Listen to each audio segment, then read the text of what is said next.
Josh Rosen. I am the president and co-founder of Hotspex Media. For those that don't remember from yesterday's panel, I am absolutely honored, humbled to be up here with these two fine gentlemen. I'm going to let them introduce themselves because I can't do it any credit myself. Donae, we'll start with you. Good afternoon, everyone. Hello, hello, hello. Let's bring some energy to the room. I'm a lot. You'll see that throughout the presentation. My name is Donae Burston. I'm the founder and CEO of the Fête Wine Company. Hi, I'm Clement, Reid. I'm the number 2 at Fête Wine Company. Number 1. That's it? You're so much more interesting before. We'll get it out. We'll get it out. So much more to go into. We'll go. I was like preparing. I'm like, come on, this is at least 5 minutes that we have going on here. All right. Let's address the elephant in the room for everybody, okay? You started a wine company right at the beginning of the pandemic. You guys must have been just absolutely crushing it because I think day drinking was the second fastest growing sport behind pickleball at that time, right? Yes. So tell us a little bit about, I think what we've learned over the years about wine is it doesn't have to be expensive to be good. Yeah. There is, you get a good bottle, 20, 30, 40, 50 bucks, where historically everyone thought, oh, I got to spend $100 if I want to be in the good wine game. Why wine? How did you get into this? Yeah. Give us the tea. Spill it a little bit. Spill the tea. Yeah. Well, I worked in the wine and spirits business for over 20 years on great brands like Marc de Chandon, Dom Perignon, Hennessy Cognac, and Armand de Brignac, aka Ace of Spades.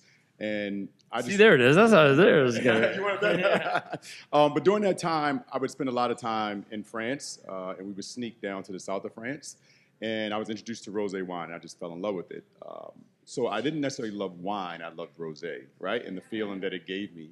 And where you were enjoying it, and where I was enjoying. I was in Nikki Beach, the infamous Nikki Beach, when it was hot. It's kind of like not so good now, but back then it was the spot. But I fell in love with rosé wine, and I looked at the way rosé was consumed in Europe versus the way it was in the United States. And in Europe, everyone drank rosé, right? It was just what you did. But here, it caught the stigma of whatever Real Housewives sort of pink sundresses and flowers and all the things I didn't wear in public. So I wanted to create a brand that changed the direction of rosé to redefine who drank it, when, and where. And that was how I got into it. But the way it really came about, I was at a cocktail reception during the Cannes Film Festival.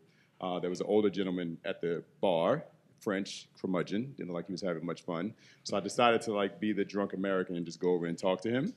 So I asked him kind of what are you doing here? And he's like, what are you doing here? And we did that whole thing for a little bit. And then he's like, well, the wines you're drinking are from my winery that's about an hour away in Saint-Tropez. And in that moment, the drunkenness went away.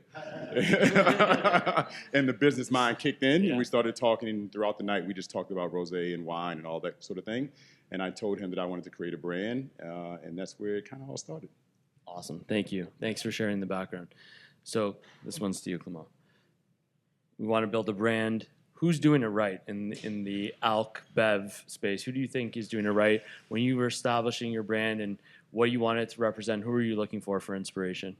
Yeah, great question. When you look at the beverage alcohol space today, right, it's such a dynamic space.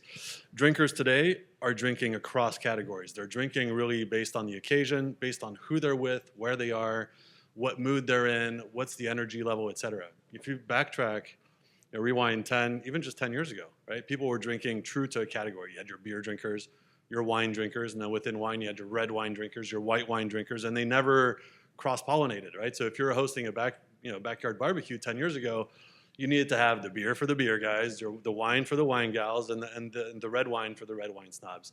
Today, everyone's drinking across categories, and it's much more about that lifestyle space, which we've heard a lot about over the last couple of days, right? Everything is about experience and about connections, but it's about the genuine experience and the genuine connections that you can create and that you can feel.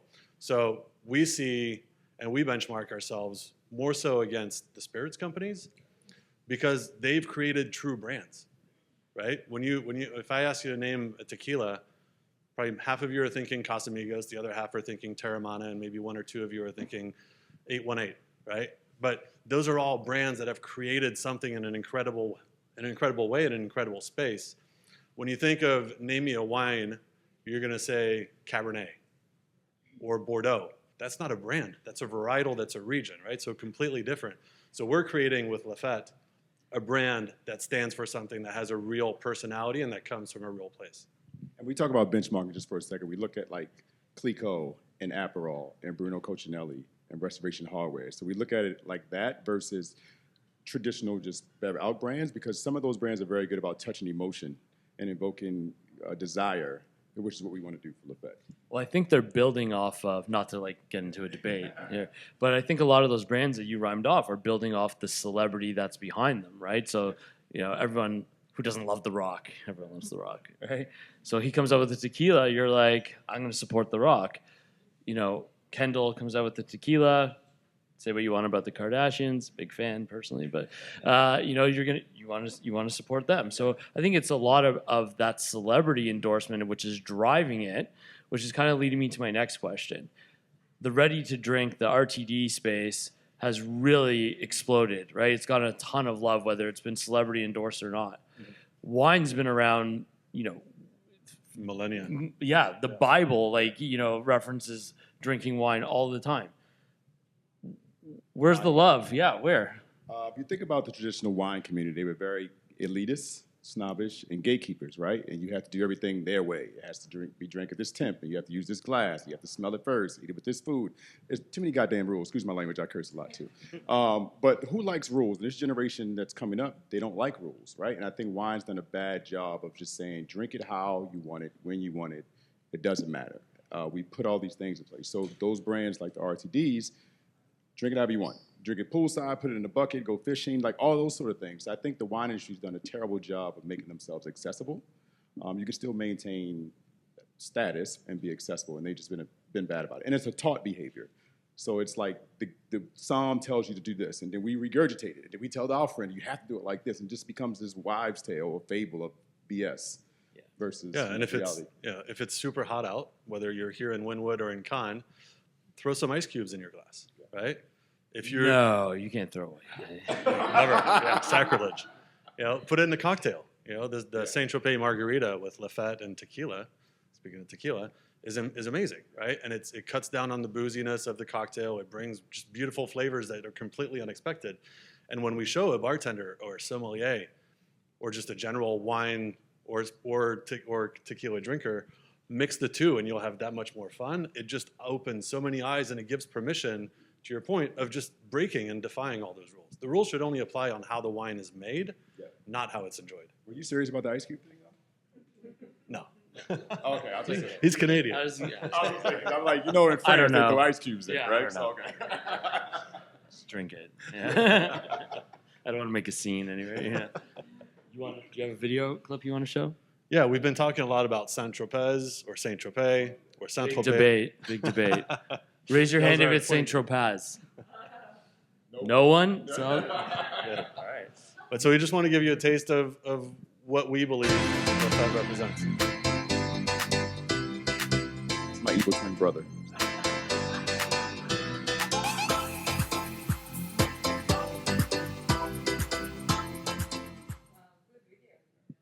Thank you.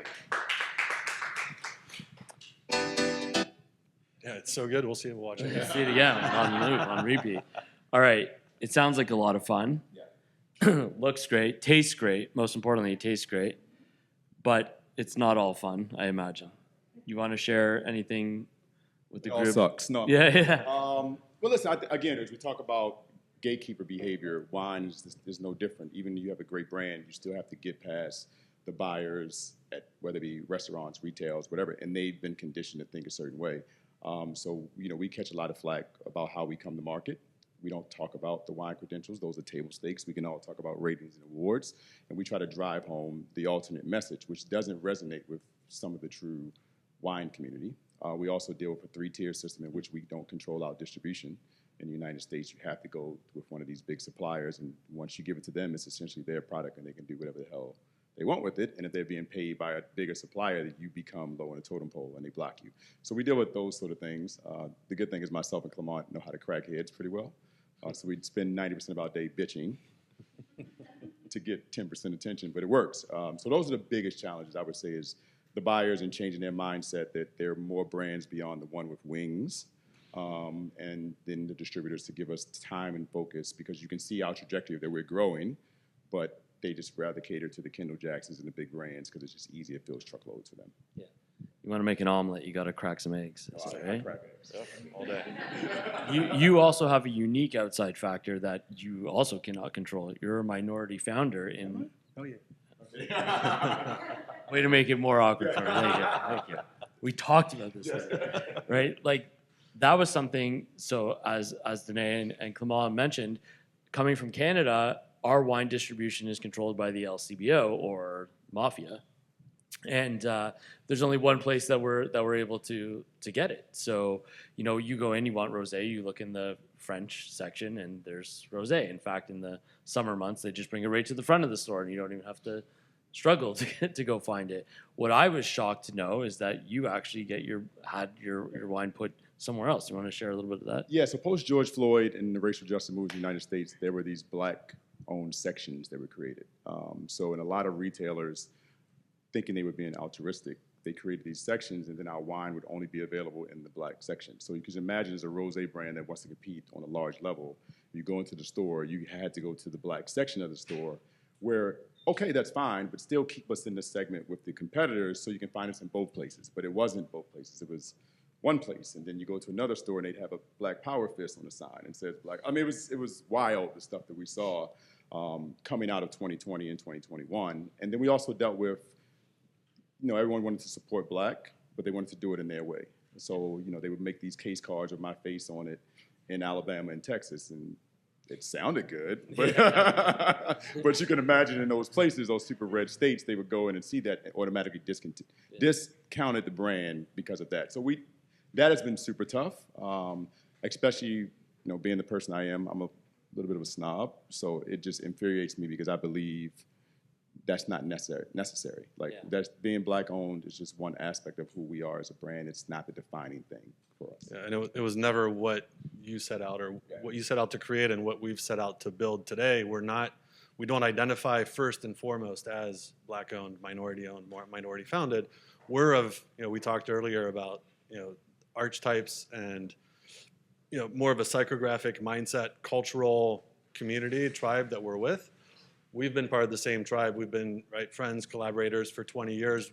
We identify as that first. Not controlling that part of the narrative where someone else looks at us and says, okay, well, you're a man of color, so therefore I'm going to put you in that box and sell your brand and talk about your brand in that way becomes extremely problematic because while that is one attribute, it's far from the only one, right? We're the fastest growing luxury rosé. Today, the fastest growing luxury wine label in the United States. We're the #3 luxury wine in this country after Whispering Angel, Miraval, Lafette. Those shall not be spoken. They need to know. They need to know who's coming for them. We're 90% on premise, which is restaurants, luxury hotels and resorts across the country. Right, Forbes 5-star resorts, Michelin restaurants, James Beard award-winning chefs, and everything in between. If you want to put us in a box, pick one of those, right? Because those are the boxes we want to be in and that we choose to be in and that we're working to be in. And so that's been just a constant challenge and struggle to deal with that piece. And I'm of the mindset that you can look at me and see I'm Black, so I don't need to say it. So if I say I'm the founder and CEO, then there's no need to then qualify beyond that. And I think that's been something we've had to deal with over the last couple of years. But we're getting through it. I appreciate the vulnerability, the openness in sharing that. I think it's important. We get up and we always talk a lot about success, and it makes it seem like it's almost overnight or it comes very easy. And so I appreciate you both you sharing your experience with that. I think it's important to shed a little bit of light on also, right? Like, why? Doesn't need to be that, right? Let the brand lead the way. So you mentioned fastest growing label, a lot of exposure, a lot of amazing opportunities for you. What else is next for the Fête that we should all be keeping an eye out for? Some light at the end of the tunnel here. I mean, listen, we are actively pitching for business around the world. We believe that our consumer is a global consumer, so it's important for them to see us in the places that almost validate us or makes them feel like we are their brand. So we're pushing global distribution faster than most new brands would. For that reason, we know that they're staying at the Amman resorts around the world. We know they're in first class on such and such airline. And then exciting partnerships like F1. So we are a rosé partner of F1 Miami specifically. And the idea, again, is to redefine when you're drinking rosé. Nobody expects to go to an F1 race and see branded rosé activations at F1. Did the same thing with the Golden State Warriors. We were the official rosé partner of that team. They didn't go that far this year, so it's kind of like giving my money back for the sponsorship. But we'll talk about that later. And then, yeah, just more exciting partnerships like that. Travel's been a huge part of the brand and our friendship and the business. So we're going to start probably curating luxury experiences around La Fête going forward. These are things we want to do if we can just get our head out our own ass some days. I'm in. I mean, it's been an absolute pleasure getting to know you guys, getting to hear your story, and I'm so excited to not only be a consumer but a fan of the brand and you guys. So thank you so much for your time and for sharing your story with everyone here today. Thank you, Josh. Thank Appreciate you. it.